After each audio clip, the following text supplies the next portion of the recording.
കർത്താവിൻ്റെ പരിശുദ്ധമായ നാമം വാഴ്ത്തപ്പെടുമാറാകട്ടെ. അനുഗ്രഹിക്കപ്പെട്ട ഈ നല്ല പ്രഭാതത്തിനായിട്ട് കർത്താവിന് സ്തോത്രം ചെയ്യുന്നു. ഒരു പ്രഭാതം കൂടെ കണ്ട് കർത്താവിനെ സ്തുതിപ്പാൻ ദൈവം ഇടവരുത്തിയ കർത്താവിൻ്റെ മഹാകരുണയെ ഓർത്ത് ഈ പ്രഭാതത്തിൽ നന്ദി നിറഞ്ഞ ഹൃദയത്തോടെ ദൈവത്തെ സ്തുതിക്കുകയും വാഴ്ത്തുകയും ചെയ്യുന്നു. ഈ സന്ദേശം കേൾക്കുന്ന എല്ലാ പ്രിയപ്പെട്ടവർക്കും വീണ്ടും വരുന്നവനായ ക്രിസ്തയേശുവിൻ്റെ നാമത്തിൽ എൻ്റെ പ്രഭാത വന്ദനങ്ങളെ ഈ നിമിഷം ഓർപ്പിക്കട്ടെ. 2 ദിനവൃത്താന്തങ്ങളുടെ പുസ്തകം 30-ാം അധ്യായം അതിൻ്റെ 9-ാമത് വാക്യം.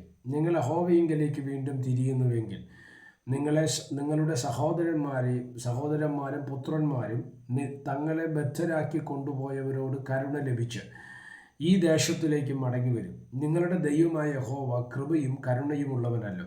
നിങ്ങൾ അവൻ്റെ അടുക്കലേക്ക് തിരിഞ്ഞു വരുന്നു എങ്കിൽ അവൻ നിങ്ങളെ നോക്കാത്ത വിധം മുഖം തിരിച്ചു കളയുകയില്ല.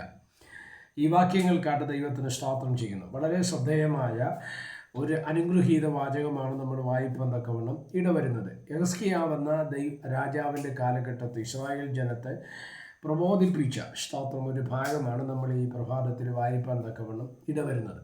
ഇവിടെ നിങ്ങൾ ശ്രദ്ധിച്ച് അതിൻ്റെ 1-ാം വാക്യത്തിലേക്ക് വരുമ്പോൾ, അനന്തരം യെഹിസ്കീയാവ് ഇസ്രായേലിൻ്റെ ദൈവമായ യഹോവയ്ക്ക് പെസഹ ആചരിക്കേണ്ടതിന് യെരൂശലേമിൽ യഹോവയുടെ ആലയത്തിലേക്ക് വരുവാൻ എല്ലാ ഇസ്രായേലിൻ്റെയും യഹൂദയുടെയും അടുക്കൽ ആളയച്ചു. എഫ്രൈമിനും മനശ്ശെക്കും എഴുതി എല്ലാവരെയും കൂട്ടി വരുത്താൻ വേണ്ടി സ്തോത്രം ചെയ്തൊരു ക്രമീകരണം. അവിടെ അവരെല്ലാവരും ഒരുമിച്ച് കൂടി വന്നപ്പോൾ യെഹിസ്കീയാവ് പറഞ്ഞൊരു വാചകമാണ് വായിച്ചത്. നിങ്ങൾ എങ്കലേക്ക് തിരിഞ്ഞാൽ, ആരിലേക്ക്? ദൈവത്തിങ്കലേക്ക് നിങ്ങൾ തിരിയുന്നു എങ്കിൽ നിങ്ങളെയും നിങ്ങളുടെ പുത്രന്മാരെയും നിങ്ങളുടെ സഹോദരങ്ങളെയും ബദ്ധരാക്കി കൊണ്ടുപോയവരുണ്ട്. ശത്രുമണ്ഡലങ്ങൾ, പ്രവാസ കാലഘട്ടത്തിലേക്ക് വഴിമാറേണ്ടി വന്ന സാഹചര്യങ്ങൾ, ജാതീയ മേഖലകൾ, അവരിൽ നിന്ന് നിങ്ങൾക്കും നിങ്ങളുടെ തലമുറകൾക്കും നിങ്ങളുടെ സഹോദരങ്ങൾക്കും കരുണ ലഭിച്ച് ഈ ദേശത്തിലേക്ക് നിങ്ങൾ മടങ്ങി വരും. യെരൂശലേം ഇസ്രായേൽ എന്ന് പറയുന്നത് ദൈവം ഇസ്രായേലിന് കൊടുത്ത അവകാശമാണ്. അതിലേക്ക് അവർ മടങ്ങി വരും.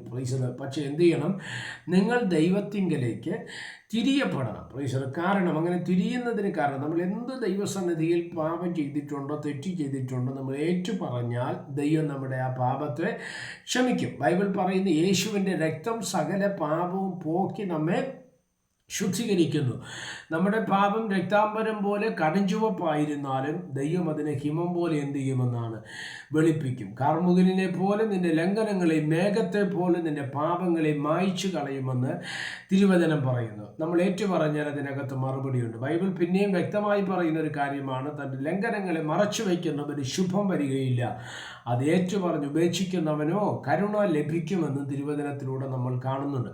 അപ്പോൾ നമ്മൾ ഏറ്റുപറയാൻ തയ്യാറായാൽ ദൈവം കൃപയുള്ളവനായതുകൊണ്ട്, കരുണയുള്ളവനായതുകൊണ്ട് ദൈവം ക്ഷമിച്ച് നമ്മുടെ പ്രവൃത്തികൾക്ക് ഫലം ദൈവം നൽകുവാൻ തക്കവണ്ണം ഇടവരും. നിങ്ങൾ അവൻ്റെ അടുക്കലേക്ക് തിരിഞ്ഞു വരുന്നുവെങ്കിൽ അവൻ നിങ്ങളെ നോക്കാത്ത വിധം മുഖം തിരിച്ചു കളയുകയില്ല. കർത്താവ് ഒരിക്കലും എന്ത് ചെയ്യത്തില്ല?